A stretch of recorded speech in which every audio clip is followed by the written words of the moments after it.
Hi, this is Dr. Srikanth from Team MDS Conquer. Now I'll be talking about internal anatomy and its considerations. So this content is very important in examination point of view, whether it is AIMS or PGI or JIPMER or NEET or whatever may be the entrance. So most of your questions will move around the classifications, different types of root canals, different types of canal morphologies, abnormalities, most commons, and of course the diagram based questions. So the first important aspect is when you're talking about the success of a root canal anatomy. Okay, so it is something like a hidden secret. Okay, so if you simply stand in your own room where you live for years, like for example you can take it as an example like your hostel room or the room where you have been during your undergraduation level. Okay, so at a situation, even when the room has no power supply or when your eyes are closed, you can easily enter your own room and move to a particular place to pick a particular item, because you have a command on the internal anatomy of the place where you were being there, because this is how you're being there in the past 2 years or 3 years.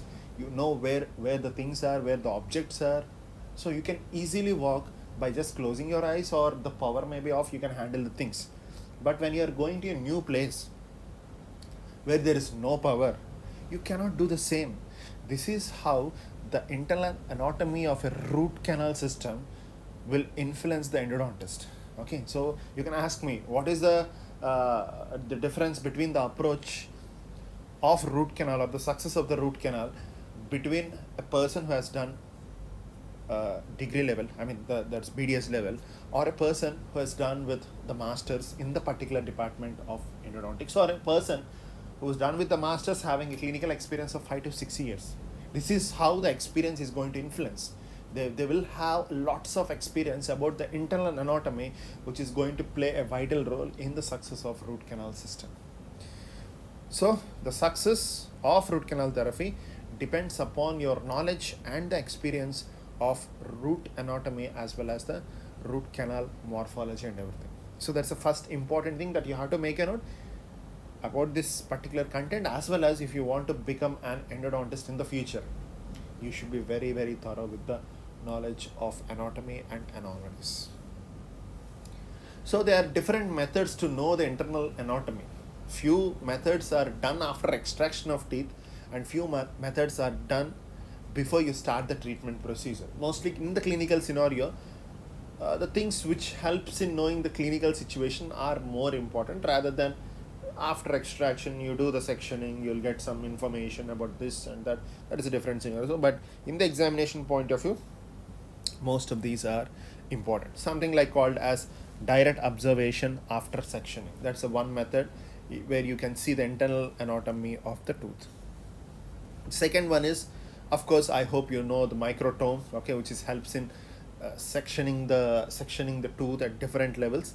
So this is called as microsection, which helps in knowing the tooth levels. Okay, at one level the shape may be different, at another level the shape may be different. For example, in this particular content you can see the shape is different at different levels: round at one, oval at other, and long oval and ribbon shape. Okay, this is a different, like the particular teeth will show different cross section at a shape of a different cross section at a different level.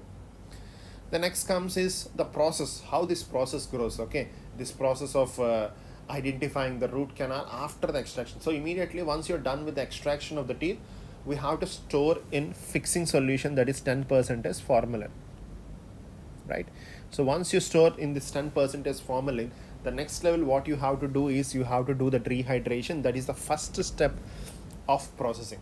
Dehydration means you are trying to remove the water. Okay, so you are trying to remove the unbonded water, because your enamel contains a percentage of water, your dentin contains a percentage of water, the major content in your pulp is again the water. So whatever it may be, water is a content which is present in the tooth.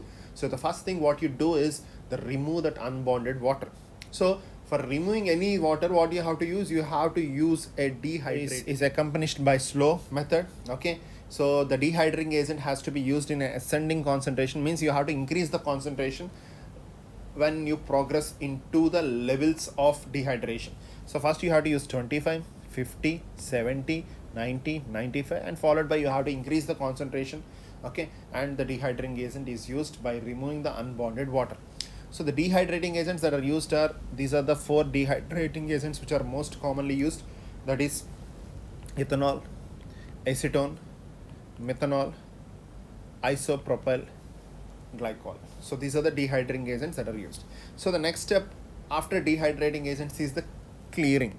That is by using a clearing agent. So clearing agent is an intermediate between the process of dehydration followed by clearing followed by infiltration. So this is a sequence of processing that you do. You can easily remember it as DCI. D for dehydration, C for clearing, and I for infiltration. Okay, I hope you are very clear with the sequence. So what we do in the clearing, okay, clearing is you are going to introduce a clearant. Okay, it's a hydrocarbon component which has a refractive index similar to the proteins. The refractive index is very similar to the proteins that are present here.